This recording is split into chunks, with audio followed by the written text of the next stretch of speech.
in this business, the customer is the most important thing. We need to, identify and help our customers and not treat them like they're some sort of second-class citizens in the wine world. That's it. Rant over.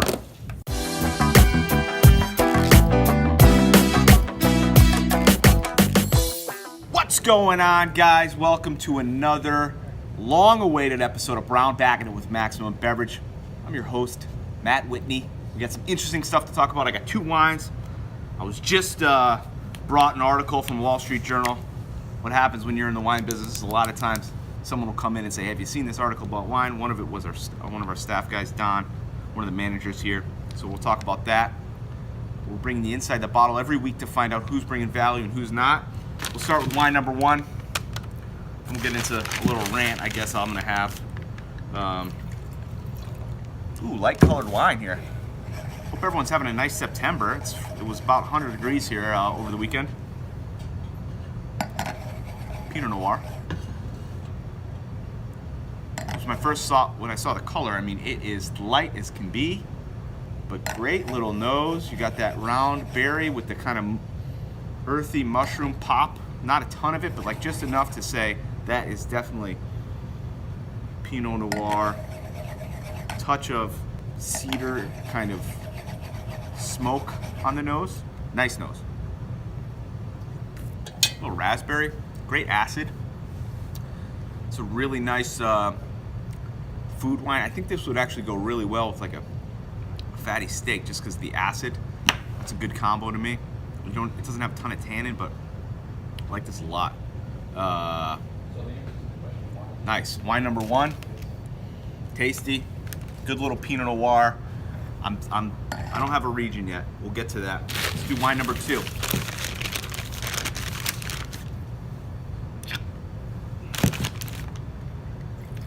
Ooh, dark color. I don't know if you guys can see that. So I can see through it, but it's definitely darker. I'm getting that deep kind of blackberry, vanilla, blackberry pie a little bit. It's a lot of alcohol on this wine. I'm almost, I'm noticing the alcohol. Not a great thing on the nose, but a big nose. Good tannin. It's a bigger wine. Long finish. Stays around there for a while. Solid. Let's go back to wine number one. Let's talk about what it is. I'm gonna guess wine number one, Pinot Noir. Two regions. Could be three, but I'll narrow it to two.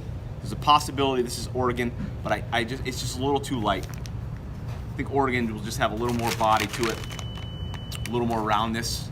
I do like the light. I like this style. I'm gonna say we're gonna go two places. It's either French, but part of me leans it could even be like a really light, like South American, Chilean. Probably Chile. Yeah, it's not Chilean. It's Argentina. Argentina or France. Pretty strange where I'm going there. And I like the price point on this. I think it's right around $16, $17. Let's say 18 bucks. I'm gonna give it 9.1, not 91, 9.1. We go in tens here. 9.1 out of 10. Love it. 18 bucks. Right around there. Probably a good deal. I'm saying I'm gonna go Argentina. I think it's a light Argentinian wine. It's got that New World style to it. Not an Old World style. It's got that New World thing going on.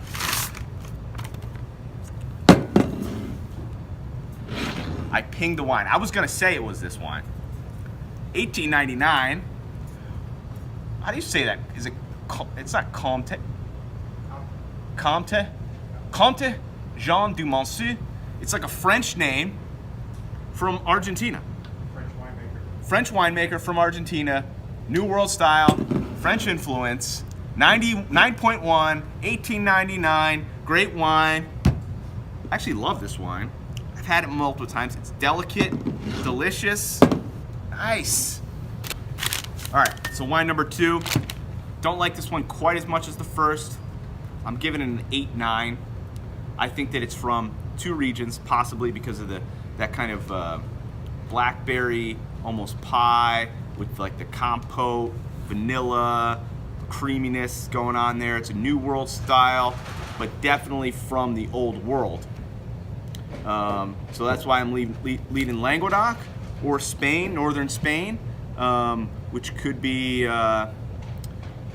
Priorat, Monceau, somewhere along that line. So I'm thinking maybe Grenache, Garnacha, as they do up there, little Mourvedre, something like that. Nice wine, 8-9, probably right around $20. I'm gonna give it a price of $18. Let's do the same price point. $18, 8-9, Northern Spain or Languedoc, France. New World style in the Old World. See what we got. Boom. Petalos Bierzo, which is up in the northern Spain, not Monceau, but there you go, 8-9, 2014 vintage. Grape here is Mencia. Nice little wine, $20, 8-9. It's a good wine, definitely a buy. Both buys, good picks.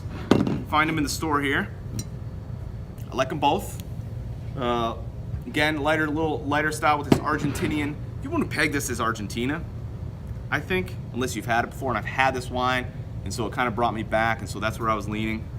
Boom. And then this is definitely all northern, kind of New World style Spain, which is, that's like the Parker area that's been put on the map. I think Parker gave this 93. Or is it Spectator? Parker 93, total Parker wine right here. So if you like those styles, great. All right, on to some other business. I got this article from my man Don here in the store. It just rubs me the wrong way, so I want to talk about it.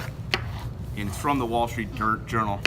The article is what not to do in a wine store ever. A few things in here. It talks about talking on your phone when you're at the register. Okay, that's just like human being interaction. Off the top here, become a wine merchant's favorite customer, rate personal service, and perhaps even receive an email when your favorite wine goes on sale. Great, sign up for our email list. We'd love you to do that. But let's go on to some other things here. He is so perplexed. He's a store owner that a customer will actually pick up a bottle and ask the proprietor, I'm not gonna name him, if he's tasted the wine.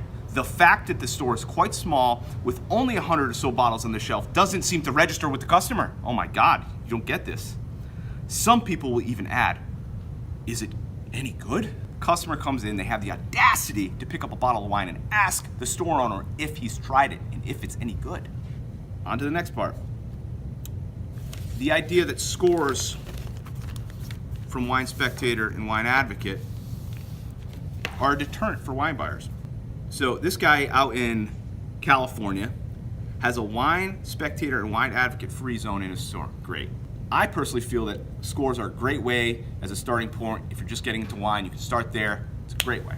But he thinks that he worries that someone might actually buy a highly rated wine, not like it, and then assume that they don't like wine, as if you customers are some sort of intellectual deadbeats. Let's go on to another place. Guy in New Jersey. He assumes when he doesn't like to work the floor at his store that customers, he doesn't like it because customers now assume that they can negotiate on price.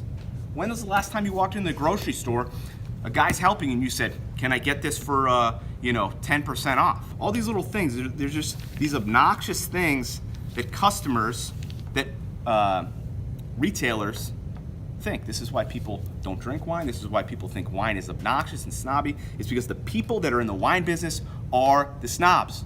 I'm just really miffed about it. So do yourself a favor.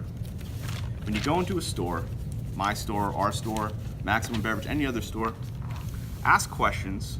Feel free to ask the retailer if they like a wine.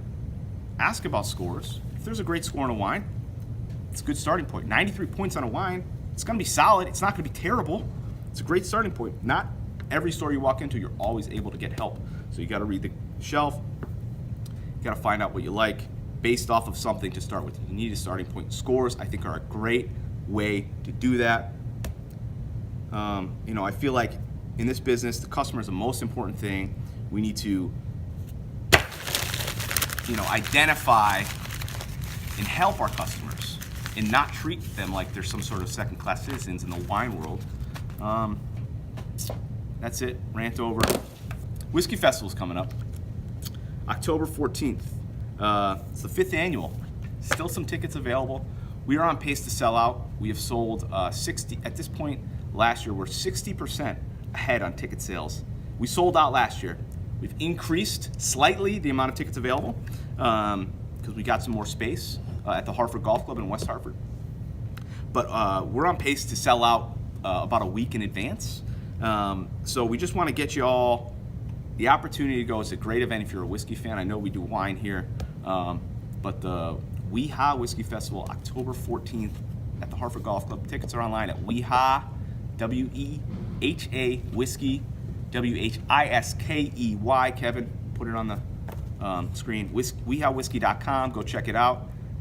Over 200. I think we're talking about 250 whiskeys. There's still VIP tickets available. Again, we sold out last year. We're 60% ahead of ticket sales from last year already. This year, we expect to sell out sometime in a week in advance. Be roughly 500 spots available for probably the greatest whiskey events in the Northeast. So whiskey fans got to check it out. Thanks for joining us today. Sorry about the rant. But listen, customers are first. This is why I blind taste these wines, so that what they put on the shelf, without any preconceived notions, what's good, who's bringing value, and who's not. Come by both stores, West Hartford, Farmington. Cheers.